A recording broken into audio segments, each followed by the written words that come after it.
Good afternoon. Today I'm going to be teaching you about how the CNET app manages personalization to drive direct engagement to our consumer journey. For those of you who don't know, my name is Ashley K. Joliquet, and I am Platforms Manager here at CNET. I've been managing push alerts for 3 years, and I've been mastering personalization. As you can see, I take personalization very seriously, even down to my outfits. But I just want to show you some of the best practices that I've used to be able to grow our subscriber base while working here. So one of CNET's main goals is to try to deliver a better future experience for you. CNET sits at the nexus between news and consumers. So we want to make sure that you have all the information needed to be able to optimize your life experience, whether it be saving money on your utility bill by switching to a smart thermostat, or making sure that your phone is running on the right settings so that your phone charges faster. So in order to be able to do that, I use push alerts using Airship. And so in order to do that, with push alerts, you have to be personalized, but you also have to be timely and you have to be actionable. And so now I'm gonna give you some best use cases on how we cut through that clutter. So the average person gets about 46 push alerts per day. Now me, I probably get like way more than that. A few of you probably get more than that because you're watching the competition.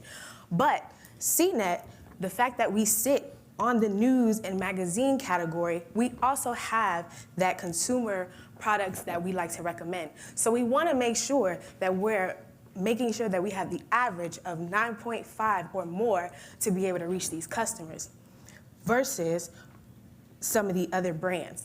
So doing that, we take that shockingly useful information and we put it at the forefront for our users. So how do we do that? We use automated curated alerts to be able to allow our users to get into our app. They demand the curation. They want to know, what are the ideas that CNET has? What are we testing? Although you have a router, is that router the fastest router? Is there a router that could be better? Is there a router that can make your home speed faster? So now I'm going to be showing you how we personalize that experience.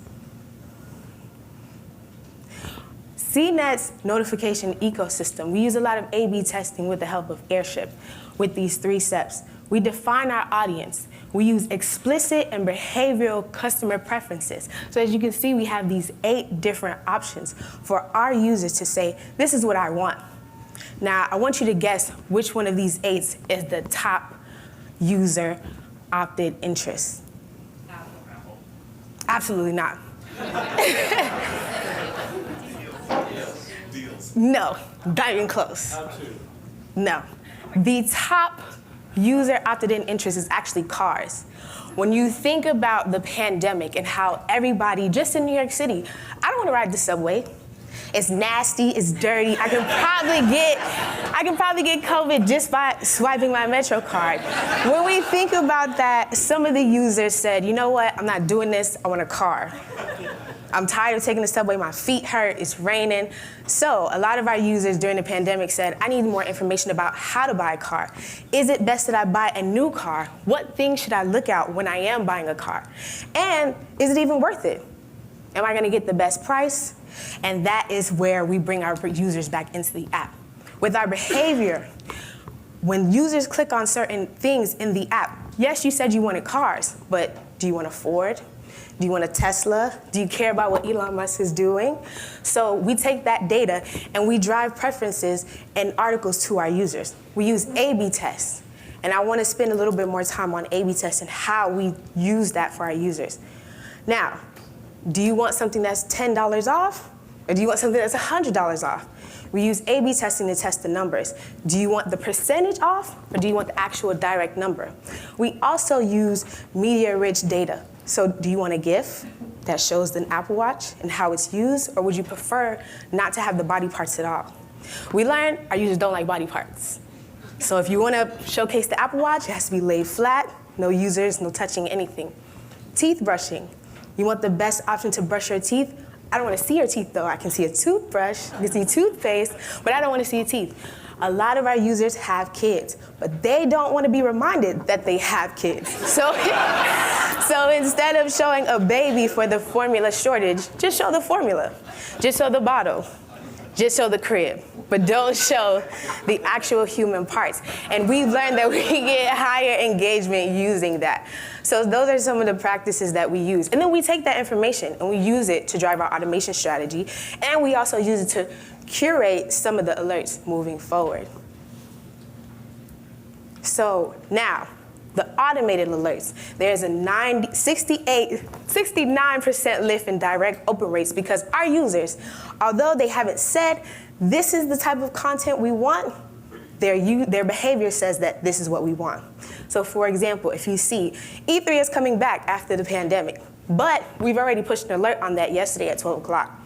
So because a new article came out about Nintendo, since video games was already taken, Nintendo was the next best option for our manual alerts. So moving forward, when we think about these different segments, our user data system takes these behaviors and they target our audience. If the first one is taken, they go ahead and switch to the next one, which is more curated. We start with video games and then we move over to Nintendo. And that's how we get a higher direct open. So these are some of the classic CNET alerts. There's 4 different types, and I know we're all adults here, so I like to use the acronym BEAR. So it stands for breaking news. As you can see, Elon Musk was gonna buy Twitter, but that didn't really work out. Then you have evergreen, so like I said, teeth brushing.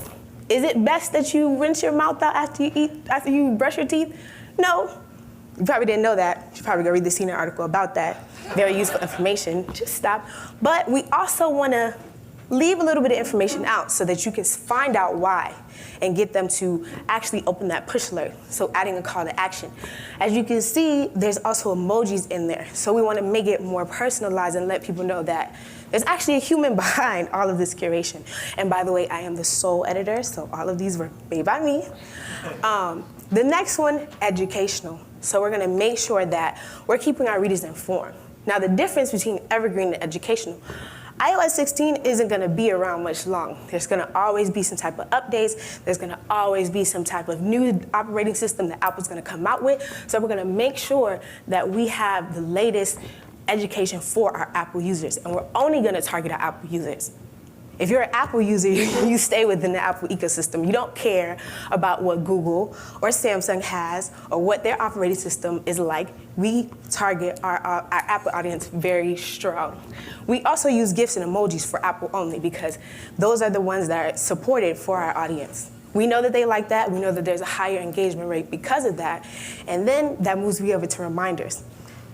You also see that in the reminders, there's an emoji there. Not all of our users are able to see the title. So we want to make sure that we're playing around with the testing capabilities.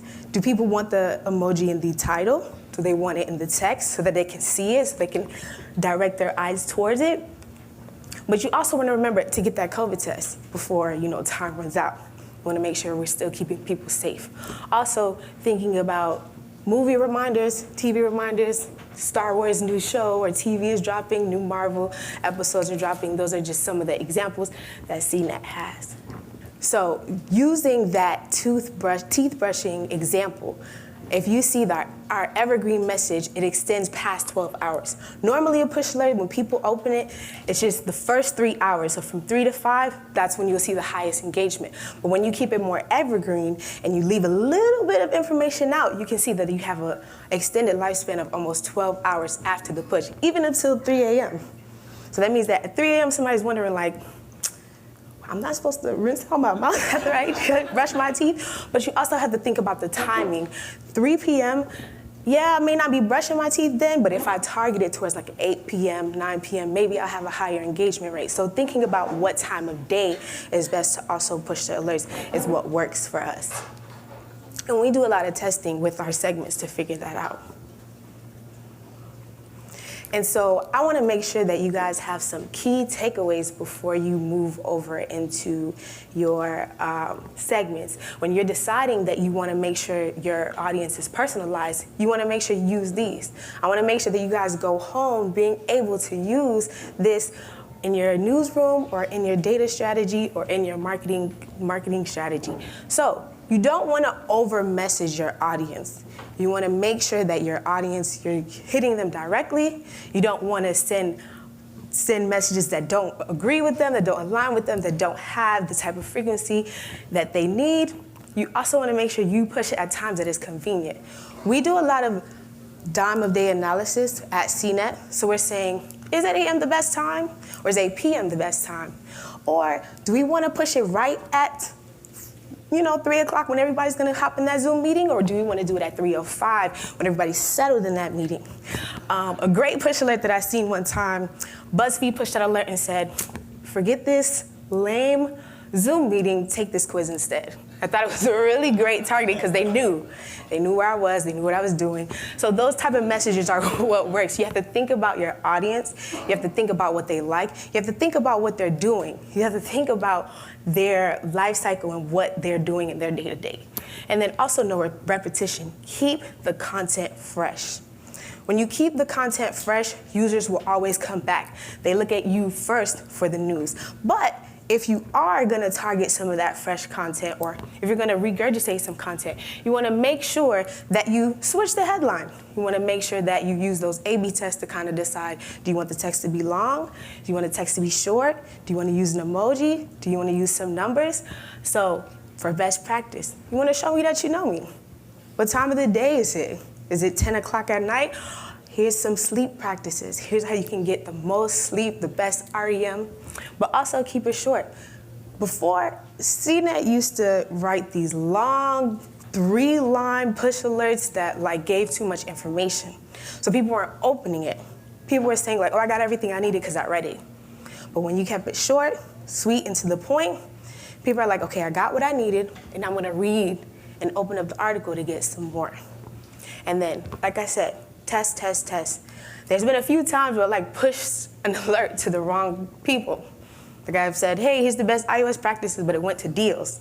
But they liked it. They were like, okay, I know this is not deals related, but I still want to know what's the best thing for my iPhone. So sometimes those accidents, those Einstein moments end up working for your benefit because you're able to learn your audience.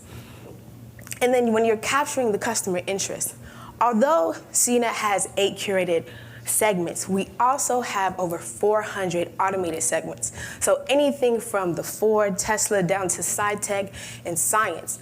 Those customers tend to engage with our articles higher than any other specific interest. So we tend to send that information to them not once, but sometimes twice a day. Although we're not overloading them, we know that they want it based on their behavior. And then timing is everything. Testing that timing, sending those different alerts during a different time of day, trying those things out, that's the best way to figure out if your users are morning people, night people, middle in the day people, and not every segment is gonna be the same. Not all users are gonna be the same. So taking all of this information, we're gonna be automating. Now, right now, CNET does 95% curation and 5% automation. And right now, this is me right here, super tired every day curating. We curate about 15 push alerts every day at the height of the pandemic. But now, we kind of want to scale that back. Some of the data that Airship has says that if you wait longer to push an alert, if you actually add more time in between them, you get a higher open rate. So we're trying to do some of that. We also double up on segments. So Apple sometimes may intersect with Google if you say, here's what the Google Pixel has that the iPhone doesn't have, or here's what the iPhone had that the Google Pixel already had a long time ago. So taking some of those strategies and using some data queries to target our audience more effectively so that we can get higher revenue per click is what we're striving for. And we're using the information and data that I learned to be able to drive that.